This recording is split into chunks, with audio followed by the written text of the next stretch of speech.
Welcome again, everybody. I'm thrilled to have you here joining us today.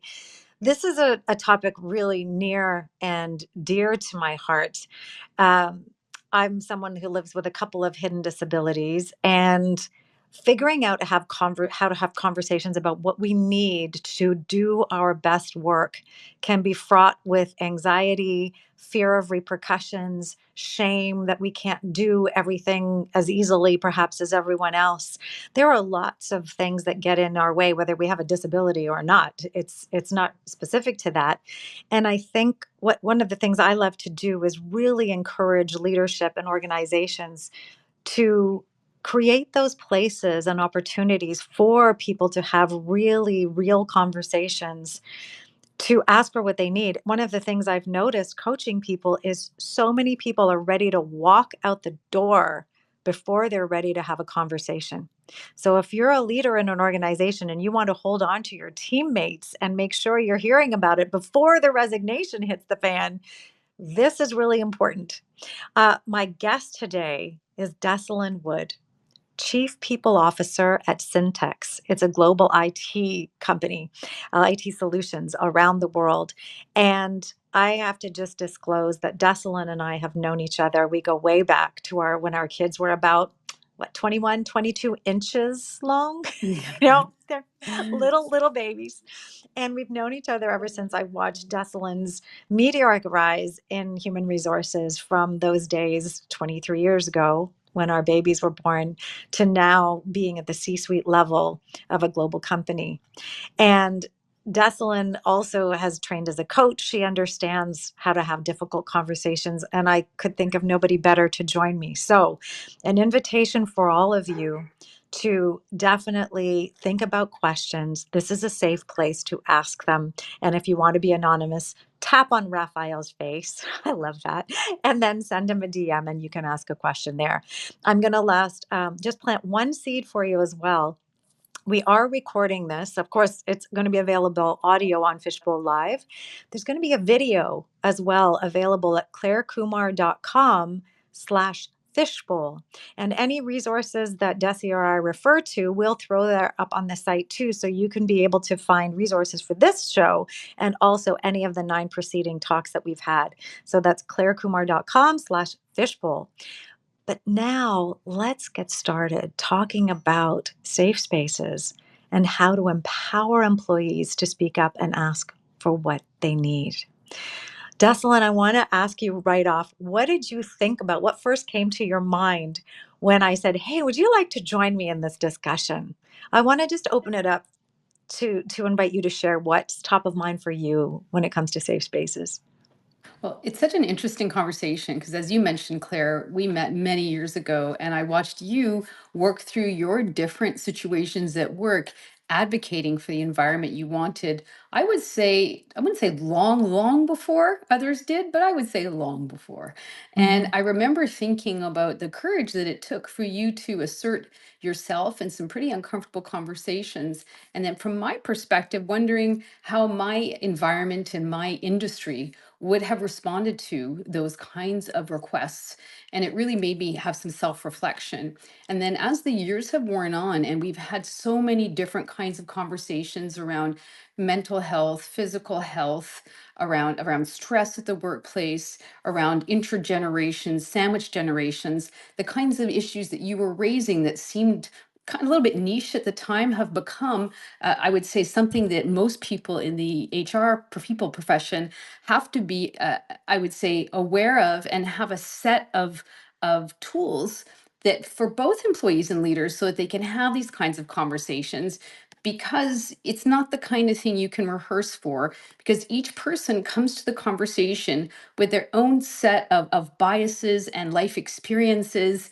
And it's sometimes hard to have that conversation when the first thing you see is that face squish up like you're sucking on a lemon, or that sigh of disappointment from somebody when you're trying to talk about an issue that you feel is important. And so I think it's really important to help leaders and employees prepare for the human foibles of these kinds of conversations and to focus on getting to the outcome that you want, as opposed to having the best reaction to the conversation, which is, I think, where people unfortunately place too much value when they should be placing more value on whether, in the end, did you get to where you needed to get to from having that discussion. Oh, what a great start. Thank you. And well, thank you. I was, a surprise to hear that beginning, but you did. You witnessed a lot of, when I remember being in the telecom world in Montreal and noticing so many women working 9 to 5 and then working 9 to midnight Mhm. every day and burning out. And so thank you for that. Um, I love the point you just made about focusing on the outcome rather than, the reaction to the conversation. But the reaction, I guess, is important too. Maybe can we just poke at that for a second? Mhm. Because I think the reaction is where we can get tripped up and Mhm. we can kind of fear all the emotional possibilities that we're imagining that may or may not happen. Mhm. Can you talk a little bit about why that focus might be there rather than the outcomes? Well, I think of the whole process of the interview being like this, kind of like a dating profile where you're just saying all the best things about yourself and the person's saying all the best things about the company. And you're both coming together with these super high expectations that there's going to be little to no adjustments to be made between for either of you around the workplace and the workplace Right. around you. And what typically can happen in these kinds of discussions is that we're hesitant as a candidate to share that there might be some complexity around our personal situation, and the Mhm. company is somewhat hesitant to say that there might be some challenges here to getting work done. And so you actually learn that after you've already gotten married, right? You've signed the contract, you're sitting in front of each other, and you have this moment. And I think it's the thing that we everyone fears in these new situations, where you don't want the company to be disappointed in you, Mhm. and the company doesn't want you to be disappointed in them. And so in this time, it seems very, very, like you say, safe versus dangerous. People can feel it's a little dangerous to advocate for something when Mhm. you're still in that, supposedly proving yourself period. But you're in this proving yourself period where you're trying to learn and grasp as much as possible, and likely in a certain situation that might not be ideal for you as you're trying to onboard yourself quickly. So when I Mhm. talk about the idea of reactions, is that people are so concerned around disappointing others and so concerned about having needs and being labeled needy or being labeled difficult, that you want to sort of dodge that conversation until you've come to some point yet to ever be determined where you have earned the right to be difficult, and at that point you're allowed to open the floodgates to your demands. And so when I think of these things, I think of this experiences that I had similar to you, where I had in an interview process talked about needing to leave. I think it was like 4 or 4:30 back in that time, in the early aughts, and saying that I would then be back online in the evening, but I need like a 2-hour block to pick up my kids and get dinner ready. And at the Mhm. time, the recruiter had told me I was the number one candidate. Well, after I had made that request, they Mhm. didn't interview me. And even personally, I was like, they don't even want to meet me just for Yeah. that little sort of window of time that I won't be Mhm. available. Mhm. And so I think that was, even for me in my own world as an HR leader, was really eye opening to it's not just a perceived risk, but the things that Mhm. can happen. The Mhm. things that can happen. So the last thing I'd say is that we have a unrealistic belief when we hire people that they are like no assembly required, that they come with absolutely no needs, no work from the leader. They're just plug and play, Yeah. play on me, all the words you can think of. That means I don't have to do anything. And Mhm. so when somebody comes up and they're more like a piece of IKEA furniture, the leader can Here's my sometimes Allen be, key. Yeah. yeah, like, listen, it's going to take about 2.5 hours to get me put together right. You can see leaders being like, hey, this isn't what I signed up for. So I think that we want to make it easier for leaders to express some of the realities of the business and how it's run, and for people to talk about how will that impact me given the way I work, and Mhm. start that conversation early. Because generally the conversation comes when something has gone wrong, either for the employer or the employee, Mhm. and we're already in a state of, I'd say, heightened emotions and vulnerability, when we Mhm. could have talked about this at the very beginning if we were willing to have a conversation before that fictitious date where you've earned the right to have demands. Yes, that right to be difficult. That made me Yeah. laugh. Absolutely. I want to come back to this because this is great. But Raphael just let me know somebody had raised their hands, and I'm really focusing on staying in the conversation. So I want to now invite that person to join the stage and ask a question if their hand is still raised. I don't see a raised hand, Raphael. So if you see that, please invite the person to join the stage. And if you took your hand down, put it back up and come on and join us. Yeah, it was. It, it had his hand raised, but for the moment we have an anonymous question. Okay, that's awesome. I'm okay, so I'm going to read it. It says, "Some smaller firms don't have formal reporting processes. So, what if you think you have a safe place to talk to your manager, but later that manager denies that the conversation was had, and then they turn on you and try to discredit you and find fault with you or your work? This can become a big legal issue, and everyone is worse off. Usually, people side with the manager. You can even lose your job." So what I think the question is that if you don't have a formal way to make a request and you do it, how can you be sure that it'll be handled appropriately? I believe, does that, Claire, sound like what the question It's is? that's what I was taking from it. It's like what to your point, Dessalen, you said, we need a bit of a structure. We need something to move within that helps navigate and lubricate these conversations Mhm. so that it's not it's not a free for all. There's something to guide us, and Mhm. situations like this don't happen. Yeah, I would say so. What I would say is an interesting, and this is not at all to defend the manager in that place at all. I can tell you that there's so many different moments where a conversation, as some kind of discussion happens, and two people leave with two very different ideas of what was said. And it also depends on sort of what kind of, I would call it the emotional hijack people are having in that conversation, meaning that if what you say triggers me to be upset or anxious, I'm not going to be remembering as well as if I was totally calm and open and interested. And so if the first thing you say in a conversation you come in is, "Hey, I'm going to need, I have this illness, or I have this concern, or I have a caregiving situation. I won't be able to come in on Thursdays." And all of a sudden as the leader, I'm thinking, "Oh my gosh, my supervisor is like really anti anybody who's not in the office. Now they're going to start to ask me why I'm making an exception. Oh my God, Susan asked for that last week and I said no."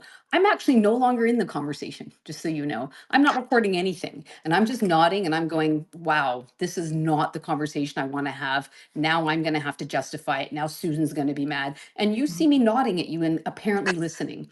And I think the reason I bring this up is that people will often say, "I swear to you, I should have recorded it.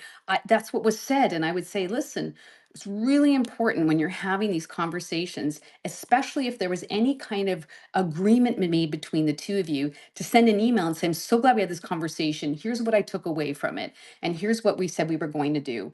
And I know when I've done that with employees, they've often thought that this is like my written follow up. And I'm like, "Hey, this is just like, I call it a filter check." Because my filter, me, my brain, lots is going on. You're putting a lot of new stuff in there I wasn't expecting to get today. And sometimes I'm filtering out what really happened because I'm in the middle of thinking about the impact it's going to have on me, the business. Can I handle it? And so I go back and I just say, I just want to make sure I understood. And I think that's a really good thing to do when you're bringing somebody anything emotional, is to recognize that you should wrap it up with, "Here's what the conversation was, and here were my takeaways. Please add or edit anything I might have missed." It's just really good hygiene, I would say, for any kind of conversation, whether it's about a promotion request, an increase, of vacation, an accommodation.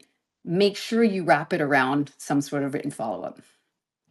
Excellent advice, Deslin. That clarity, and it's, in coaching training, we're paraphrasing back what we've heard a lot of times. So it also helps to let the person know they were really truly heard. I'm sure people really appreciated that written follow-up, and it was a beautiful example of what a leader can do to further create this safe space. Right. Mhm. So there's so many places to go in this conversation, but what that triggered for me was thinking about, what do you advise leaders do in terms of structure, in terms of creating safe space? Do you have some thoughts that will help listeners on, how do I navigate this without opening up so much I feel vulnerable to everything?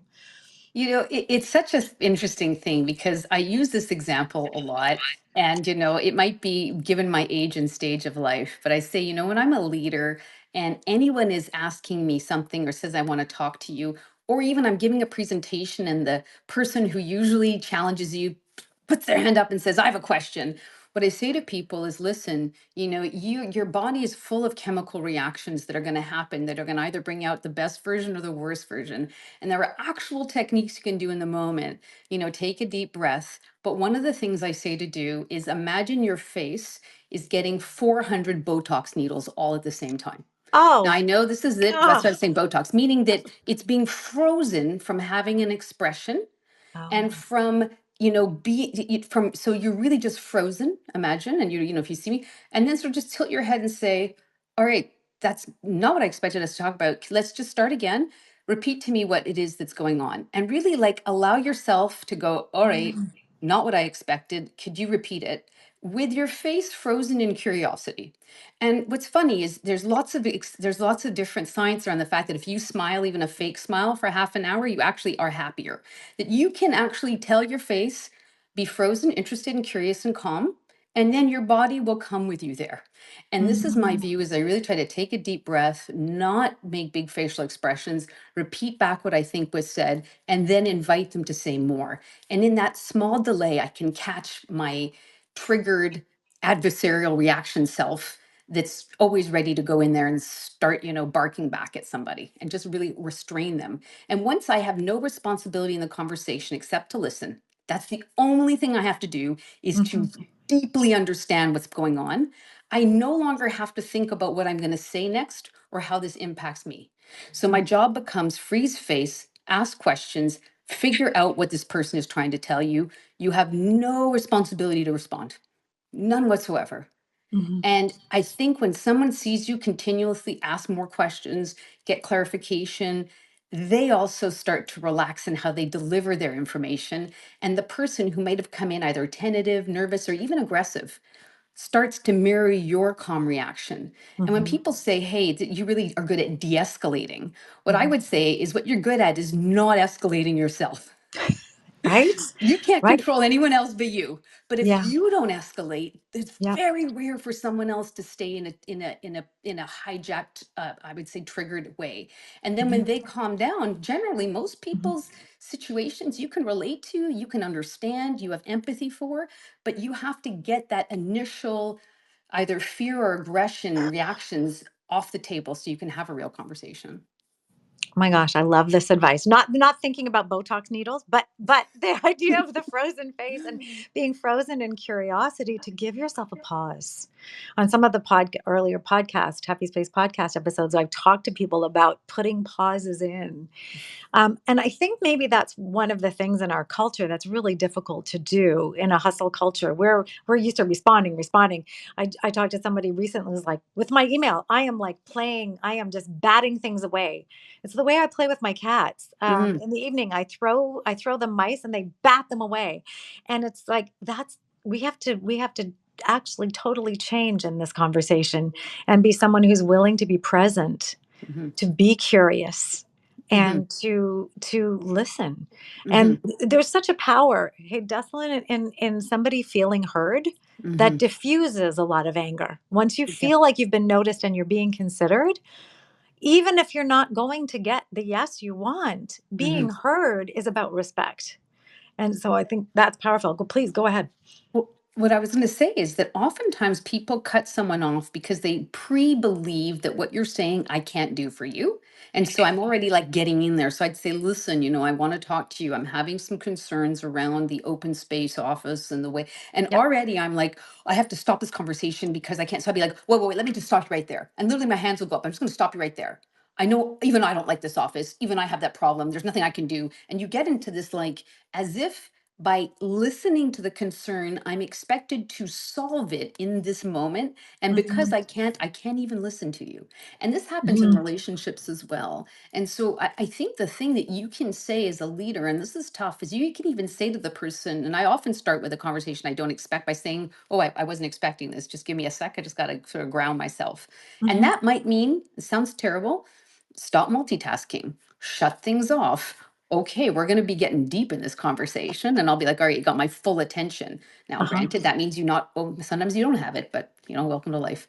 And so you give them their full attention. And then I often say, I'm going to say, listening to you, I don't think I'm going to be able to figure this out in this conversation, but let's get everything out on the table and then Mhm. give me some time to come back and see what kind of options I have. And Mhm. I really force myself out of thinking, I've got to like outthink you with my solution in this next 30 minutes. And Yes. and therefore come with, I'd say, weak solutions. Because if you think of life as really being like an 8 lane or even a 16 lane highway, when you're in a rush, you're on like a 1 lane road honking behind the one person who won't get out of your way. Like you Mhm. really see your life as having very few options when you're in stress. When Yeah, you're off the call and you're walking outside or you're doing whatever it is that you do to relax, suddenly other lanes will open on that highway with other exits and options that you can take that might that's not be right. perfect, but it's something. And so Yeah. you have to trust that in the moment, that version of you will not be present. The Mhm. creative problem solver, tunnel digger, the person who can figure out a way to go around or turn something upside down and inside out, that person isn't listening to a conversation they didn't intend to have that day. That person's Yes, not there. But wait for that person to lock in before you turn down somebody's request. I love that.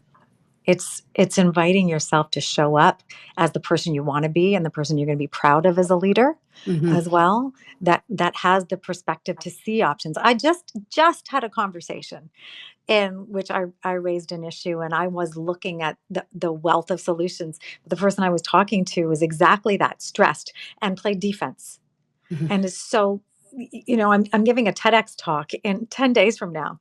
And one of the things I'm talking about in the talk is to, how do we hold on to curiosity? And it's in the moments where you're feeling resistance, where you're feeling pressure to act. Those are those very moments you have to invite the way to hold on to curiosity. I call it the ask cycle, and Hmm. it stands for anticipating, based on what you know about someone, anticipating what support they might need, Hmm. then moving to support, which is suggesting solutions that you might be aware of, and then committing to knowing more. Hmm. And when we know more, we can figure out, we can learn what helps and what hinders. Not everything's Hmm. going to be a home run in the solutions, but if we continue to cycle through anticipating, supporting, knowing more, better anticipating, better supporting, better knowing, and if we have this commitment as an organization to move in that way, and that's the culture that we're talking about. This is how we're going to dance through our relationship, as we're going to continually learn together. Wouldn't that be an amazing opening, as a leader hiring someone to say, we're meeting each other as we are today. And I know we're both going to grow and evolve. Our lives are going to grow and evolve. Our capacity is going to fluctuate. We're going to need to be able to talk about all of these things. Hmm. Hmm. Right. So I think in our culture, we have a bit of a challenge about making the patience for it. And then I'm also curious now, as the economy shifted a little bit, there's still a challenge for talent, probably varying depending on what sector you're in. But how do the economics of the supply and demand of the workforce play into this? What? I can answer your question. I think you Yeah, asked about the yeah, economics of yes, the yeah, power economics. And I think yeah, unfortunately we tend to frame the world when it's really, really low unemployment as it's like the employees market, meaning they're in the driver's seat and companies have to sort of rise up to be hmm, more competitive. And hmm, then there's this idea in a poorer economy with higher unemployment that it's an employer's market, so it's like either you're winning or I'm winning. That's how we tend to say it. When I'm winning, hmm, I can sort of pull back on my employee value proposition and offer less. And when it's your market, I'm going to have to make like a LinkedIn is like the Instagram of companies where we're trying to show you this utopia that you're going to join because we're so worried that our competitors look more enticing than we do. And unfortunately, we're not necessarily thinking there's certain things that we should be doing as employers in order just to be a really good company and to treat people well. And it shouldn't necessarily vary greatly because of the current level of unemployment. That being said, I do think from the employee standpoint, is there's also a responsibility to act responsible when there's a tough market. Because what happens is that, you can start to create worlds where employers can't sustain what they're offering and have to pull back when the numbers are lower. And then it looks like we have broken our commitment to you. But what we committed was not sustainable. And this could be anything like huge all company offsites places. The whole company went to some camp somewhere when they had the best year ever and they had the best time ever. And then it's like a year or 2 years later, that's not as great a year. And they're like, we used to have these big meetings. And I want to say, listen, sometimes we can't sustain it because we don't have those results. Now, that being said, I would say that organizations should have a certain amount of values and ground rules that they maintain regardless of who's in the driver's seat from the power standpoint. And in doing that, I think they have to be well understood. Claire, we were talking yesterday and you said something interesting. You said you end up with, what was it, the leader lottery or the leader raffle of like, do I get the good open-minded leader who's into remote work, or do I get the really rigid leader who doesn't have any flexibility? And oftentimes people think when they're being hired by someone that the person who's made a commitment to them reflects the company's values. And it doesn't necessarily. So I do think it's important for teams like mine to help leaders understand, where do we as a company stand on questions around flexibility, accommodation, around those crazy things that happen where a person's sick days are going to run out quickly once in a year because something big has gone down. Are we going to force them on unpaid leave? Are we going to have a little bit of wiggle room around that, given that this is an employee that's never had any concerns before? And so I think we do need to help leaders, especially first-time leaders, understand, what are the zones where we can't make any kind of change, and how many areas can you? And that you're not expected to make those decisions yourself, but to bring them to us to consider and to help you and the employee navigate it together, so that you're not, I'd say, reliant on either the economics of the time or a leader's preference, but really say, hey, when we get to a certain set of circumstances, before you offer to do too much or too little, bring it to us, and we will try to do the best we can for that employee given the business model. What I say given the business model is that we've had situations post, so this is an interesting one. During COVID, a lot of people didn't have to travel or commute anymore, but their jobs did require it, but we found ways to work around it. Then as the world turned back on slowly, different people were saying, all right, well, I can do my job from home, so I don't want to come in anymore. But perhaps for our customer, for our model as a business, it's preferential for you to be in.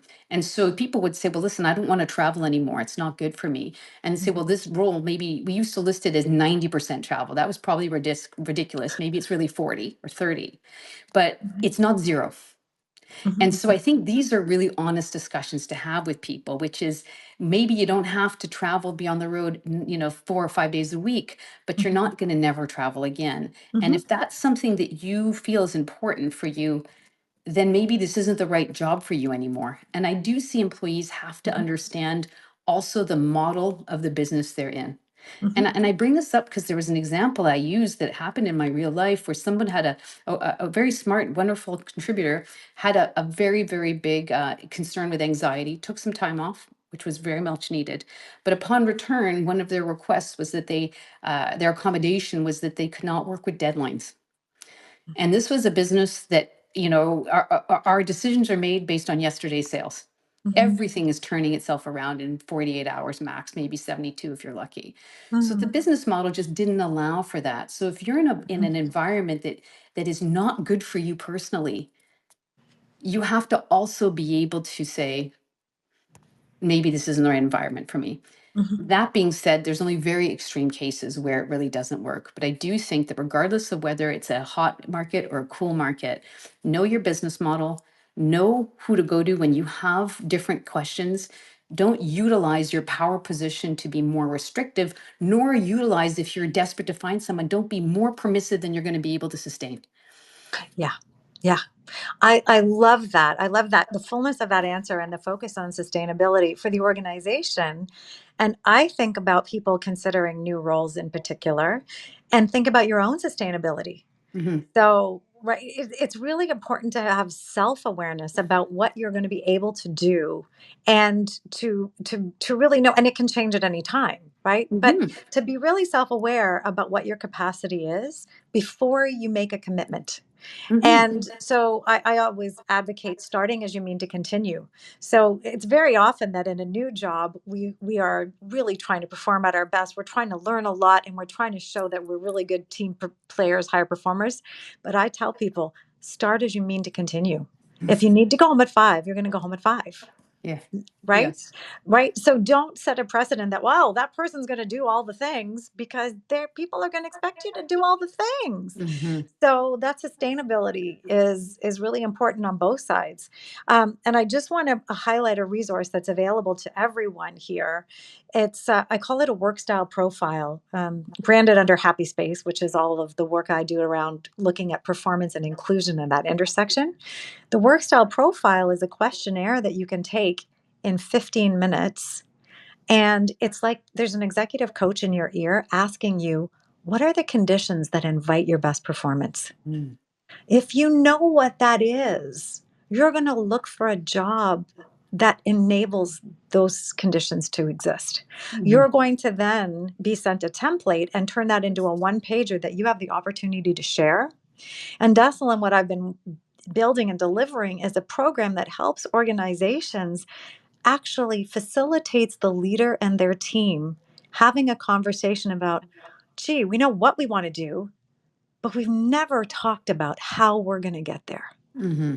how we're going to address the tasks, and how we're going to stay connected as a team.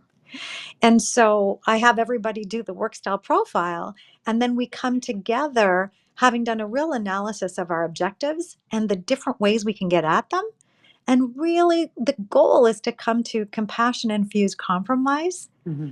so that the leader has compassion for the team and vice versa.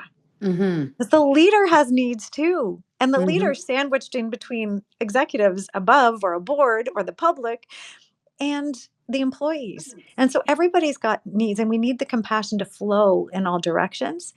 But it's not a conversation we're used to having. And that's why I think facilitation is kind of it's very helpful in this case to unearth our understanding and then keep, no decision has to be made to take the pressure of it. We're here to listen to each other and creatively think.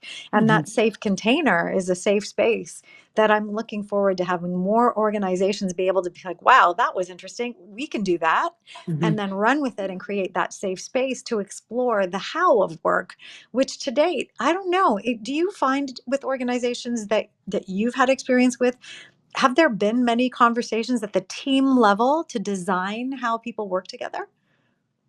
It's an interesting, it's probably come up the most since COVID in cross team collaboration, Mhm, because there was this belief that everybody collaborated well at the office or at offsites. And mhm. there was all this thing about how do we share information, work, build relationships.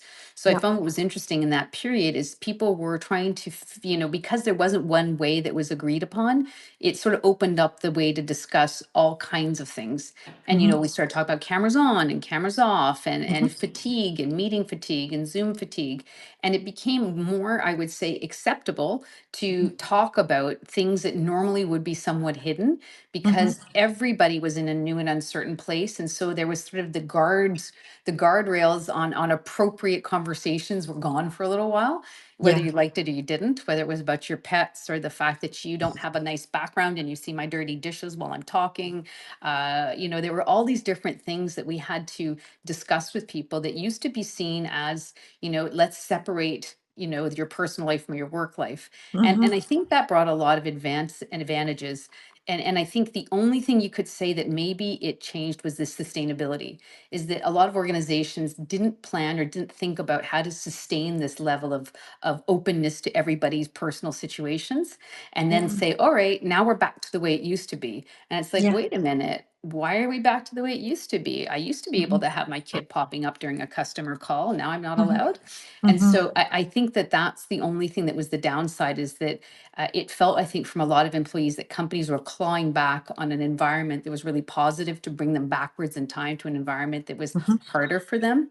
Yeah. So when you're saying about having this kind of inventory, so that you're talking about it like a way to optimize working together, as opposed Mhm. to, tell me all your quirks that I'm going to have to work around, which sort of kind of Right. gets me sort of like, oh, I don't want to hear about that. I think that's important. I like to use this metaphor. We have data servers at Syntax. And so, I can ask leaders, what's the right temperature for that room? Just, they are very, very produce a lot of heat.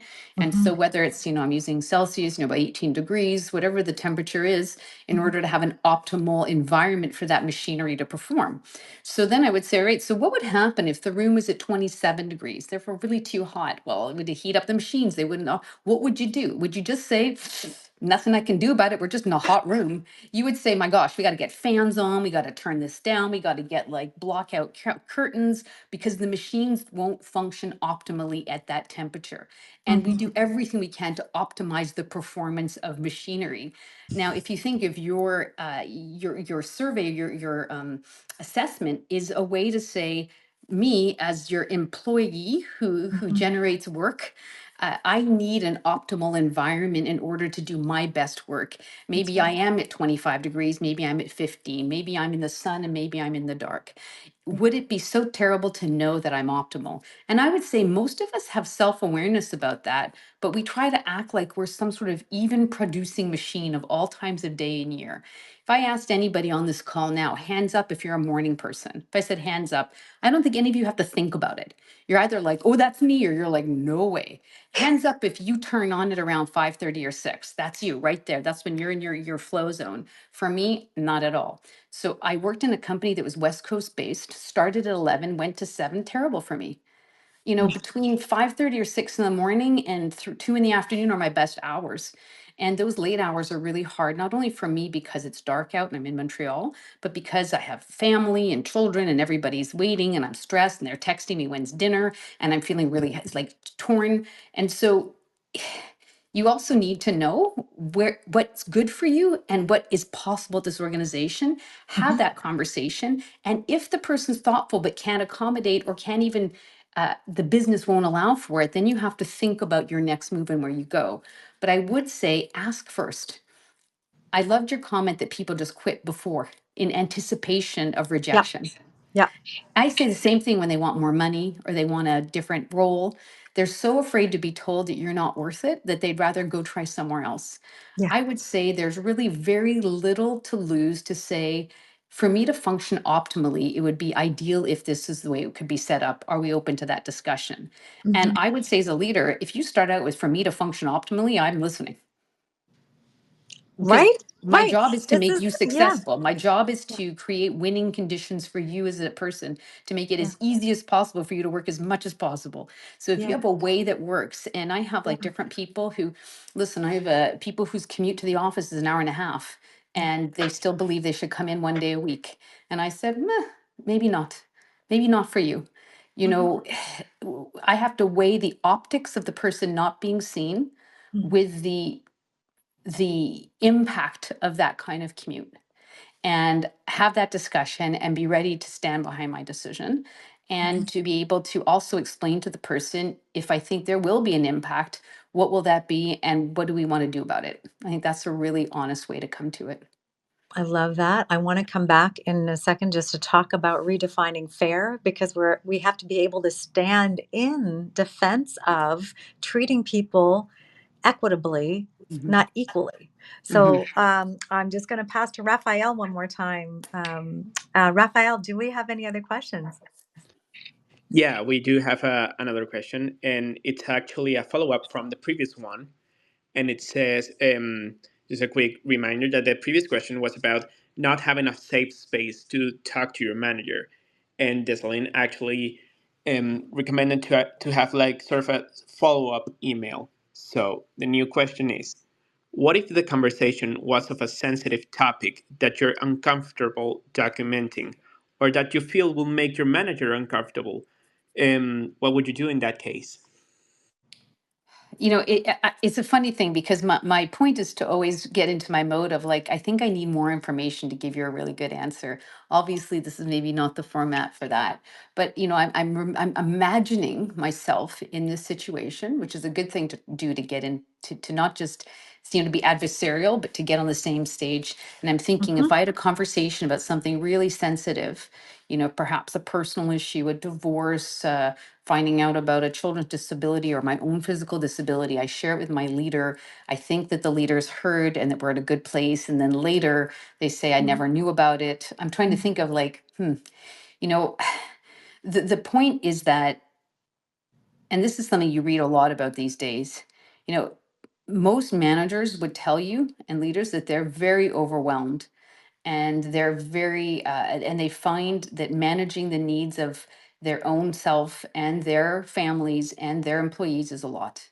And my view here is if you bring something really big to someone who might not have the ability or the time or the training to handle it appropriately, you're likely not to get the right outcome. And just because someone's been a manager position for many years doesn't mean they're equipped to handle a very different and new situation maturely and with grace.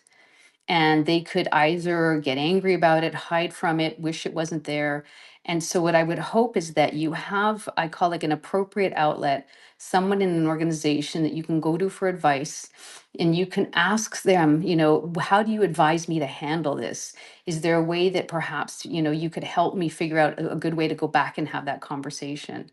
But Mm-hmm. I do think that most of us in an organization have hopefully a good relationship with our leader, but we also have other trusted advisors that are in key roles that we can talk to who can maybe help us reflect on the conversation and how we could go back at it again. And it could also be somebody outside the organization. But I do necessarily say that there's not all leaders are equipped to address challenging, sensitive information in a productive way. Um, yeah. Yeah.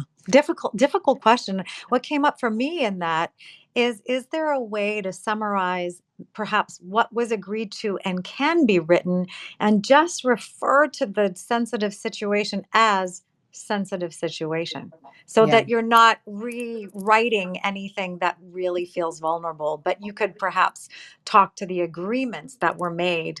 So maybe look at it a little more Mhm. closely and see if there's a way to describe it without disclosing, but to still fulfill Desi's suggestion, which Yeah. was to summarize what you've agreed to. I think Yeah. maybe there's an opportunity there.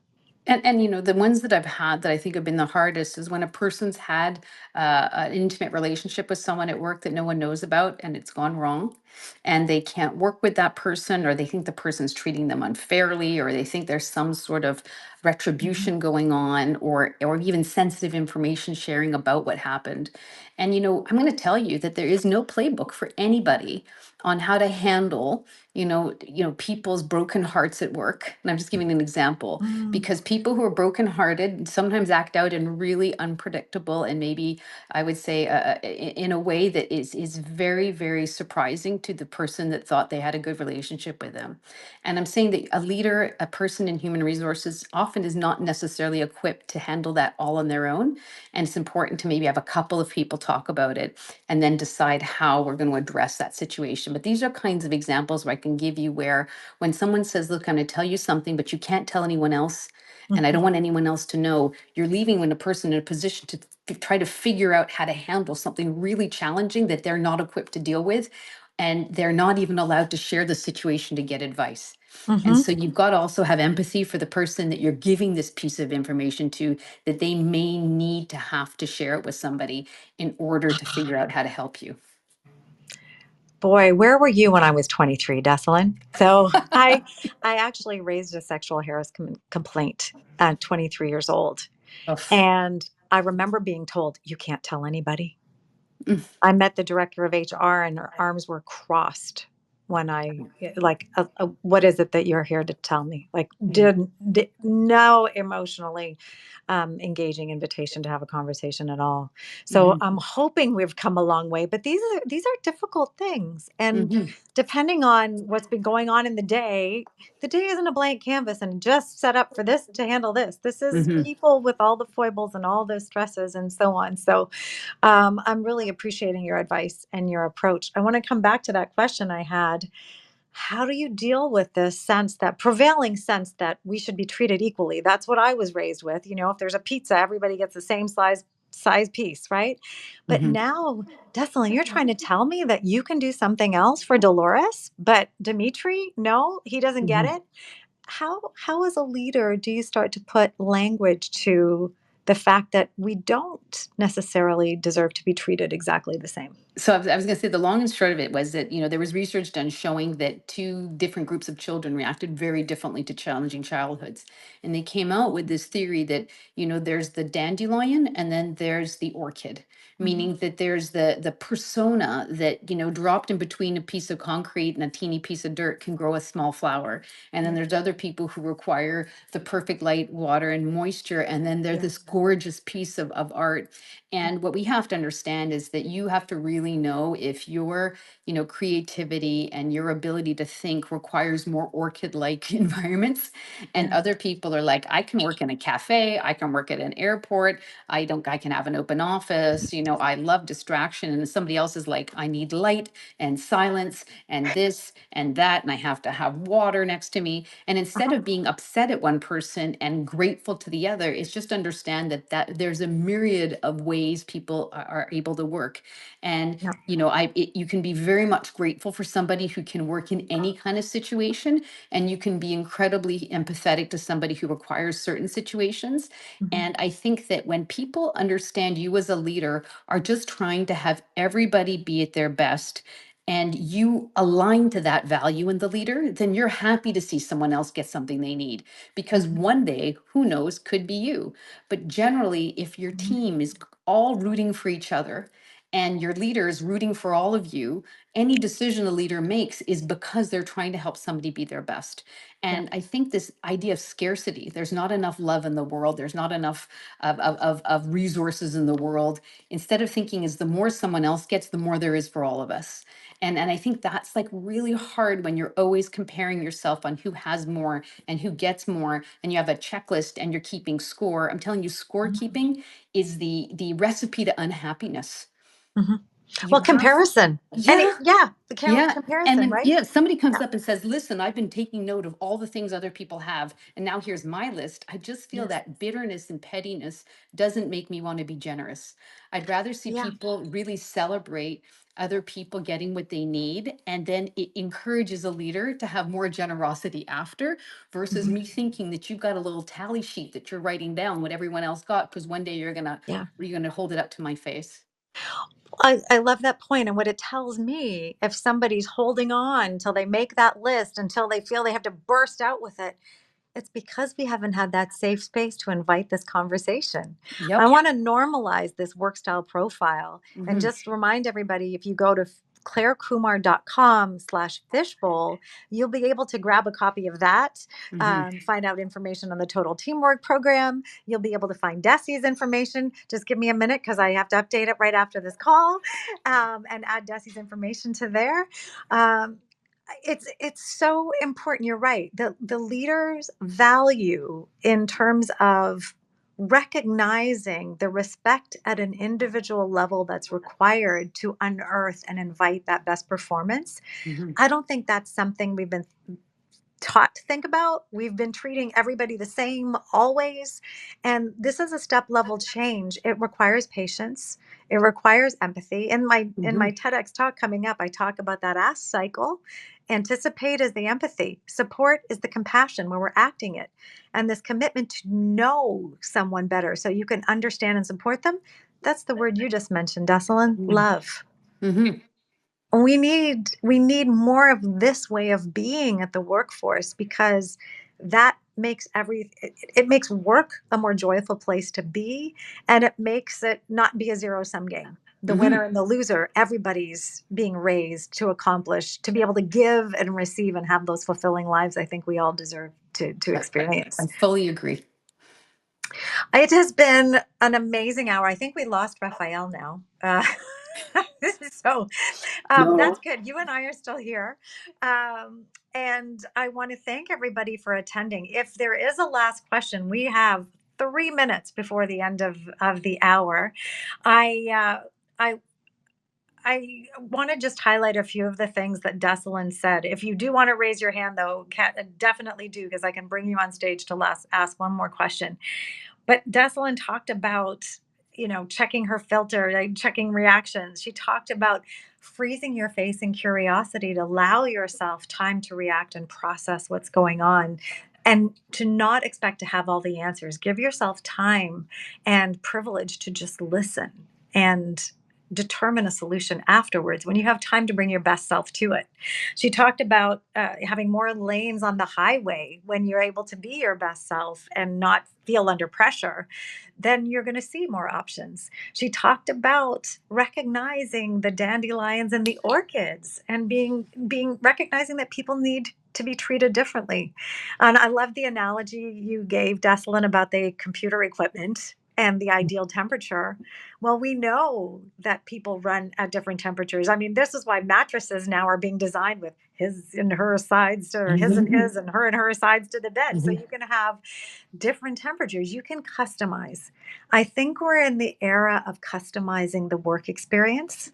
We haven't got there yet. We can customize sneakers, we can customize cars. We need to be able to customize the work experience to invite our best performance. So thank you so much for joining me today, Dessalen. I could do this every week with Oh, you. I want to thank everybody. If you're looking for me on LinkedIn, I think I'm the only Dessalen on LinkedIn. Definitely the only I Dessalen think Wood. I'm back. So yeah, you're back. Feel free to link in with me. I'm also available. I'm excited for Claire when she has this ready for recording. I can share it out on my network. And I just want to say how glad I was to come here and have, I would say, a really wonderful, rich conversation in an otherwise very hectic day. And so I thank you for giving me that opportunity. Oh, it was amazing, Dessalen. And everybody, thank you so much for being here. It's been a wonderful season on Fishbowl Live. Check out clarekumar.com/fishbowl. And hey, you know what? Podcasting, this kind of thing, it's kind of a lonely thing. So if you've got feedback, or you've got other questions or ideas for topics that we could do on the Happy Space Hot Topics on Fishbowl Live, let me know. Reach out. Clare@clarekumar.com is how to reach me by email directly. Of course, send me a message in Fishbowl Live, where you can just tap on here and reach me right away. I will be absolutely thrilled to hear from you. I wish you all well. I wish you all the conditions, those safe spaces. Everybody deserves a happy space. That's what that's what I'm talking about, so that you can perform at your best and earn that fulfilling life you deserve. So thanks so much for joining, everyone. Thank you, Claire. Thank you.